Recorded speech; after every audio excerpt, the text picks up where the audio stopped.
You're watching KVRR Local News, where local news comes first.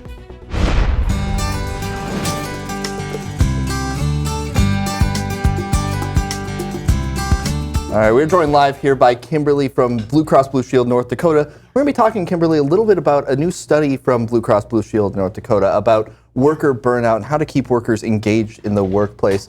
Tell me a little bit about what sort of spurred this study over there. Yeah, absolutely. So the 2025 Gallup Workplace Report is showing that 21% globally employees are disengaged. This shows us that this is a tipping point for us.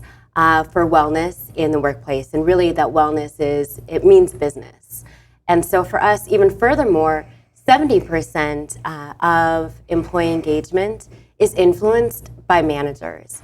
And so our event today, happening over at the Holiday Inn, our Worksite Wellness Summit, this is really focused then around turning that inspiration and then into action. So how do we go beyond that theory and put that into place as leaders and managers and businesses? Right. And so what are some of the things that you guys have found, whether that be through this study, to help managers and employers really manage burnout and try to address it so that their employees stay on longer? Yeah, absolutely. So we find that organizations that have wellness as a part of your core culture and core values, that is going to increase productivity. It's going to decrease, or it's going to lower absenteeism, turnover, and then also just increase business outcomes. And how we do that then is through really just strategic initiatives that are real world practices and approaches, such as coaching, counseling. What are those resources that you're allowing employees? What is the conversation just around wellness? What does that mean in a shared definition?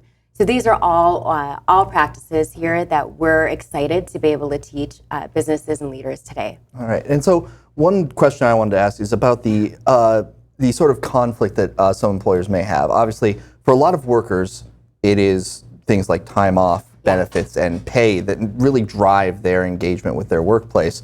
But for some employers, they can't make those things square with their profits. So how does that, how can employers generate this sort of atmosphere of wellness while still maintaining, what their employees need as far as pay, benefits, things like that? That's a great question, Alex. I think one of the things too is that psychological safety. How do you even have the conversation? How do you approach that to be able to share, to be able to find that just shared common goal of what's really important and those intrinsic rewards to your employees?